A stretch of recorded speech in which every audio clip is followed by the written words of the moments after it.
Good morning class.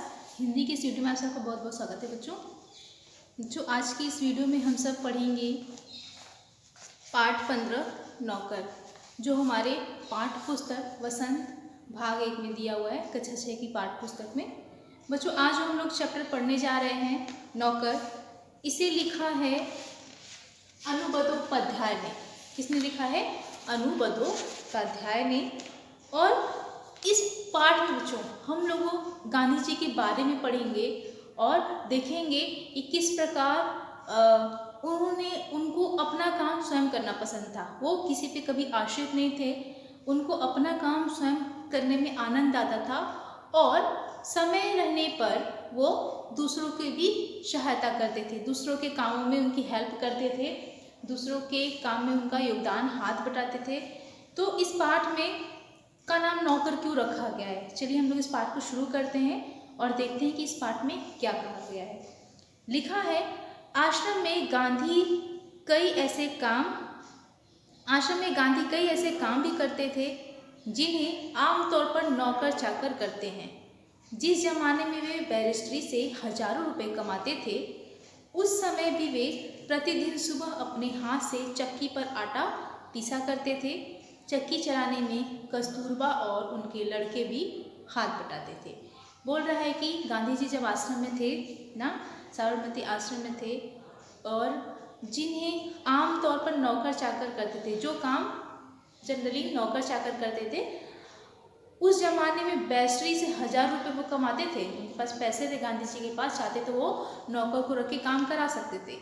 लेकिन उस समय भी वे प्रतिदिन हर सुबह अपने हाथ से चक्की पर आटा पीसते थे ना। अब तो लोग आटा पिसाने के लिए मशीन में पिसवाते हैं और आटा चक्की में मशीन होती है, वहाँ लोग जाते हैं और आटा पिसाते हैं। लेकिन पहले क्या होता था, घरों में चक्कियाँ होती थी, 2 गोल गोल पत्थर होते थे और उसको चलाने के लिए डंडी की आवश्यकता होती थी और उसी को चला के उसी में लोग गेहूँ पीसते थे। ठीक है, गेहूँ पीस के आटा निकालते थे और दाल वगैरह भी उसी में पीसा जाता था। तो गांधी जी ये काम अपने हाथ से स्वयं करते थे। बोल रहा है कि चक्की चलाने में कस्तूरबा और उनके लड़के भी हाथ बटाते थे। चक्की चलाने में उनकी पत्नी कस्तूरबा गांधी और उनके बेटे जो थे वो भी हाथ बटाते थे। इस प्रकार घर में रोटी बनाने के लिए महीन या मोटा आटा वे खुद पीस लेते थे। उनको जैसा आटा खाना होता था, महीन या मोटा, वो स्वयं पीस लेते थे। यही कहने का मतलब ये है कि हमें अपनी मन पसंद अनुसार जो काम होता है वो हम लोग स्वयं से करेंगे, तभी हमें संतुष्टि मिलती है। तो उनको जैसा आटा खाना होता था वैसा वो पीस लेते थे। आगे, इस प्रकार घर में रोटी बनाने के लिए महीन या मोटा आटा वो खुद पीस लेते थे। साबरमती आश्रम में भी गांधी ने पिसाई का काम जारी रखा। साबरमती आश्रम में उन्होंने जो पिसाई का जो काम था वो जारी रखा था, आटा पीसने का काम। वह चक्की को ठीक करने में कभी कभी घंटों मेहनत करते थे। चक्की कभी कभी ठीक से एडजस्ट नहीं होती थी, लेकिन उसको ठीक करने में अपना घंटों समय बिता देते थे। एक बार एक कार्यकर्ता ने कहा, कार्यकर्ता काम करने वाला एक कार्यकर्ता था, वो बोलता है कि आश्रम में आटा कम पड़ गया है। आटा पिसवाने में हाथ बटाने के लिए गांधी जी फौरन उठ खड़े हो गए। आश्रम में ये वहाँ का कार्यकर्ता आता है और बोलता है, आश्रम में कई सारे लोग थे, तो वहाँ पे आता है, वो बोलता है कार्यकर्ता कि आटा कम पड़ गया है। तो आटा पिसवाने में हाथ बटाने के लिए गांधी जी तुरंत खड़े हो जाते हैं, क्योंकि उनको तो आता ही था आटा पीसना। गेहूँ पीसने से पहले उसे बीनकर साफ करने पर जोर देते थे। गेहूँ जब आता है बाजार से, गेहूँ जब बोरे में किसान लोग खेतों से गेहूँ का धान जब काटते हैं तो उसमें बहुत सारे उसमें घास भूस और कंकड़ पत्थर भी होते हैं। तो पीसने से पहले हम लोग क्या करते हैं, गेहूँ को धुलते हैं, उसको सुखाते हैं, फिर उसको साफ करते हैं अच्छे से, फिर पीसने के लिए देते हैं। तो वही बोल रहे हैं कि गेहूँ पीसने से पहले उसे बीनकर साफ करने पर जोर देते थे गांधी जी। कौपिनधारी इस महान व्यक्ति को अनाज बीनते देखकर उनसे मिलने वाले लोग हैरत में पड़ जाते थे। कौपिनधारी का मतलब ये है कि इतने तेज, बुद्धिमान और इतने प्रसिद्ध आदमी, महान व्यक्ति थे वो। उनको अनाज बीनते देखकर उनसे जो लोग भी मिलने आते थे वो क्या हो जाते थे, हैरत में पड़ जाते थे, हैरान होते थे कि बैरिस्ट्री की पढ़ाई करके और इतनी अच्छी पैसे रहने के बाद भी ये इतनी छोटी छोटी काम कर रहे हैं, कभी धान बीन रहे हैं, कभी गेहूँ बीन रहे हैं, कभी आटा पीस रहे हैं। तो इन सारे काम जितने भी छोटे मोटे काम होते थे वो स्वयं अपने से करते थे। तो ये सारे कामों को देख के लोग क्या होते थे, हैरान हो जाते थे, आश्चर्य में पड़ते थे। ठीक है। बाहरी लोगों के सामने शारीरिक मेहनत का काम करते गांधी को शर्म नहीं लगती थी। बाहरी जो लोग होते थे उनके सामने जो शारीरिक काम, जितना भी घर का काम होता है, ये अपनी ज़रूरतों की चीज़ों को काम करने में उनको कोई शर्म नहीं आती थी। एक बार उनके पास कॉलेज के कोई छात्र मिलने आए। उनको अंग्रेजी भाषा के अपने ज्ञान पर बड़ा गर्व था। गांधी से बातचीत के अंत में वो बोले, बापू, यदि मैं आपकी कोई सेवा कर सकूं तो कृपया मुझे अवश्य बताएं।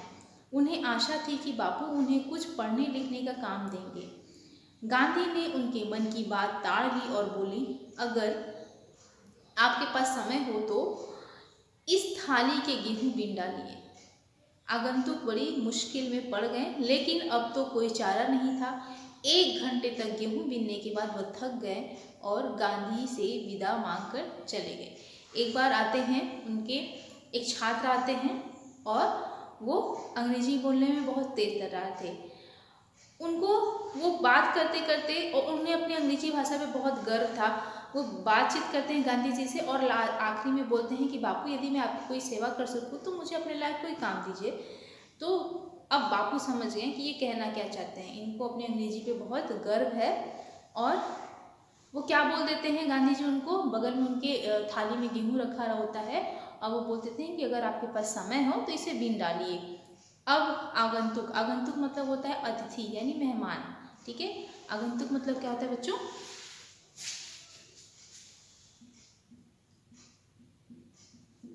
आगंतुक मतलब मेहमान। अब जो मेहमान थे, जो वो छात्र आया था, वो अब असमंजस में पड़ जाते हैं कि, लेकिन वो क्या करते हैं, फिर 1 घंटे तक गेहूं बीनने के बाद वो थक जाते हैं और अंत में गांधी से विदा मांगकर वहाँ से चले जाते हैं। कुछ वर्षों तक गांधी ने आश्रम के भंडार का काम संभालने में मदद दी।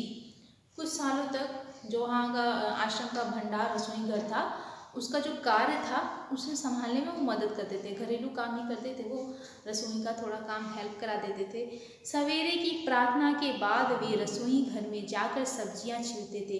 सुबह जब वो प्रेयर कर लेते थे, प्रार्थना कर लेते थे, तो रसोई घर में जाके सब्जियां छीलते थे और काटते थे, क्योंकि बड़े पैमाने पे, बड़ी मात्रा में वहाँ सब्जियां बनती थी। आश्रम में और सारे लोग भी थे।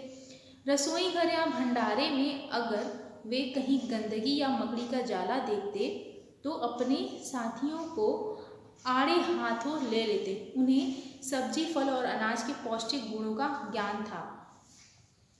जब कहीं भी वो अगल बगल अपनी गंदगी देखते थे तो अपने साथियों को साथ में लेके वो वहाँ की सफाई कराते थे और साथ ही साथ उन्हें सब्जी, फल, अनाज के पौष्टिक गुणों का ज्ञान था ना। सब्जियों में कौन सी विटामिन पाई जाती हैं, फ्रूट्स में कौन सी विटामिन पाई जाती हैं और कौन से अनाज से क्या हमारे फ़ायदे, इन सारी चीज़ों का उनको बहुत अच्छा ज्ञान था गांधी जी को। एक बार एक आश्रमवासी ने बिना धोए आलू काट दिए। आश्रमवासी मतलब आश्रम में रहने वाला, वास करने वाला, वास मतलब होता है रहना, तो आश्रमवासी यानी आश्रम में रहने वाला एक व्यक्ति एक दिन वो एक बिना धोए हुए आलू को काट देता है। गांधी ने उसे समझाया कि आलू और नींबू को बिना धोए नहीं काटना चाहिए। एक बार एक आश्रमवासी को कुछ ऐसे केले दिए गए जिनके छिलकों पर काले चत्ते पड़ गए थे।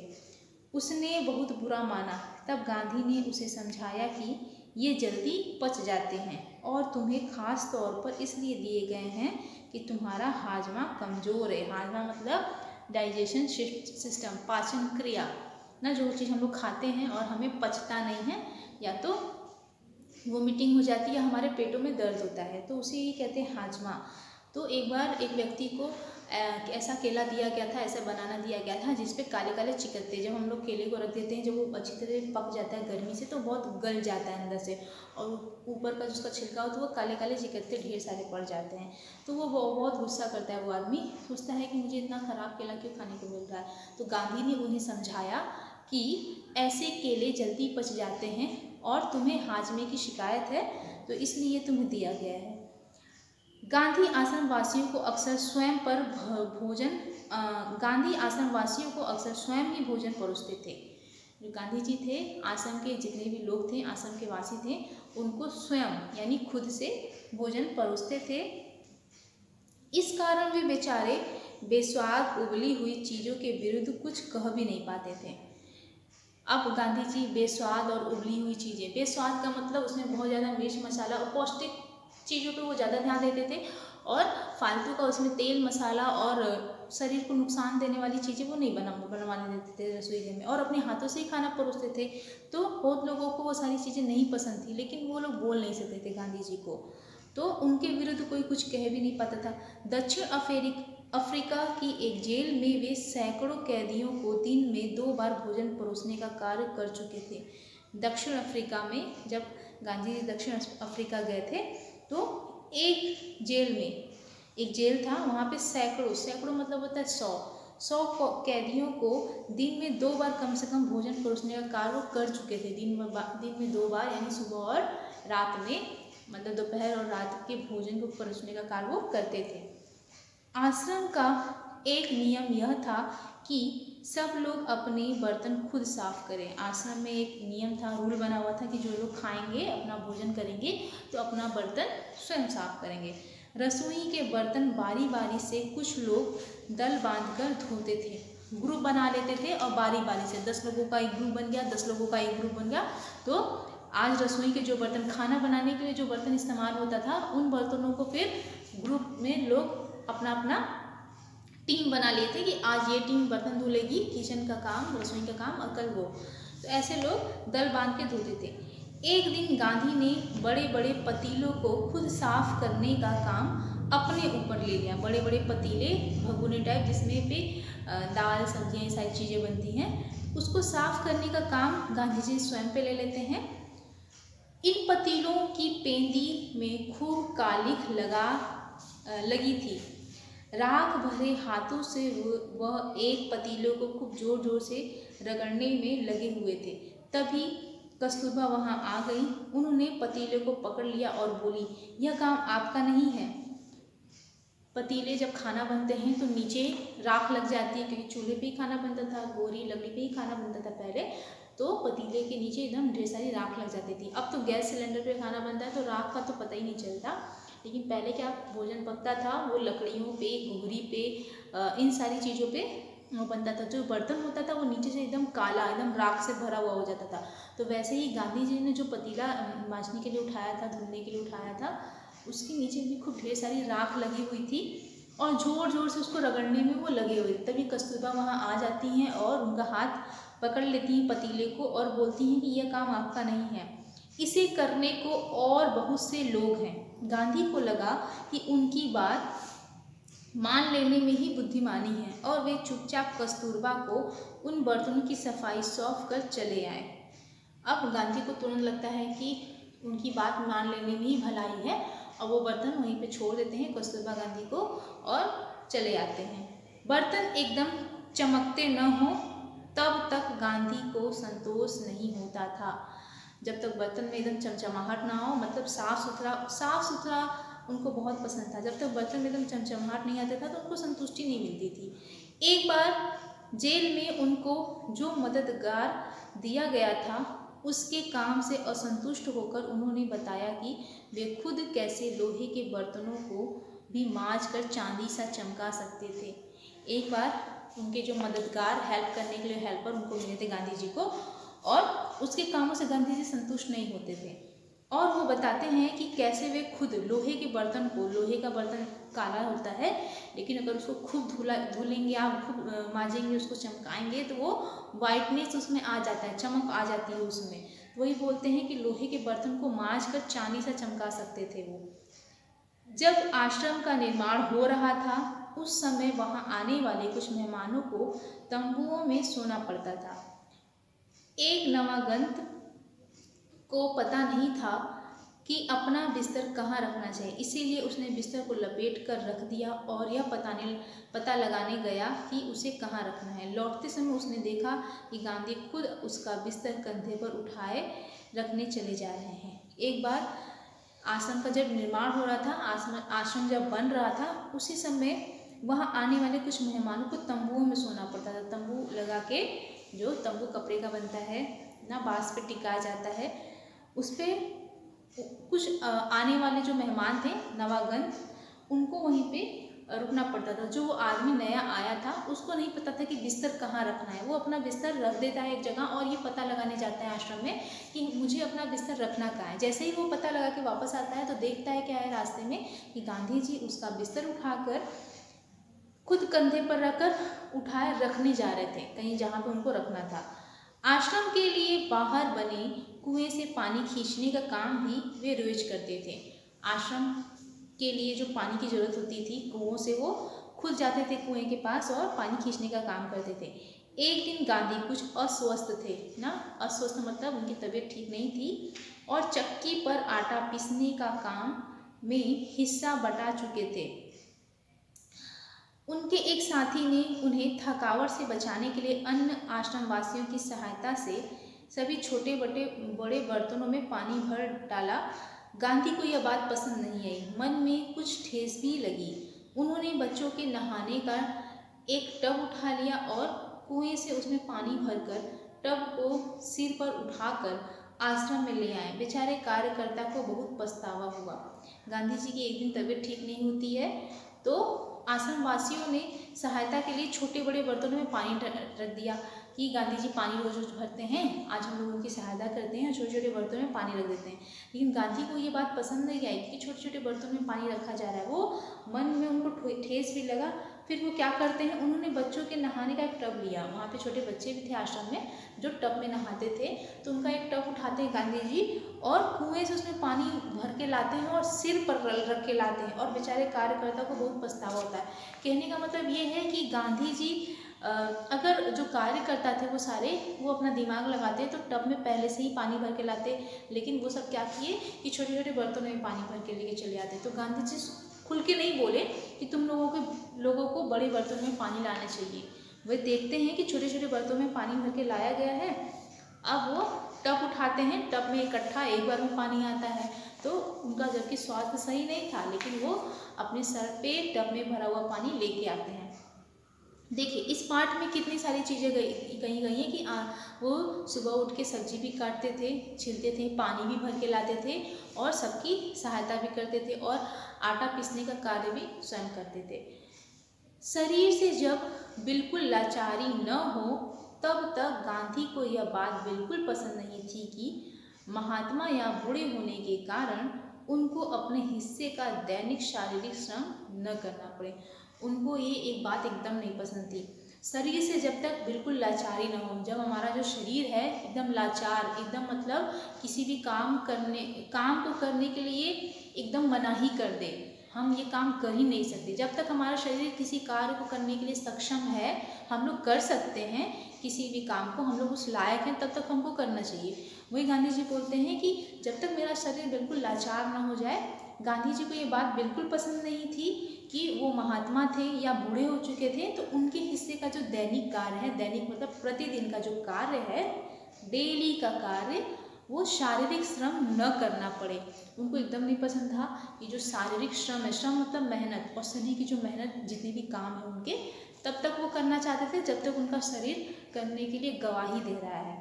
ठीक है, उनमें हर प्रकार का काम करने की अद्भुत क्षमता और शक्ति थी।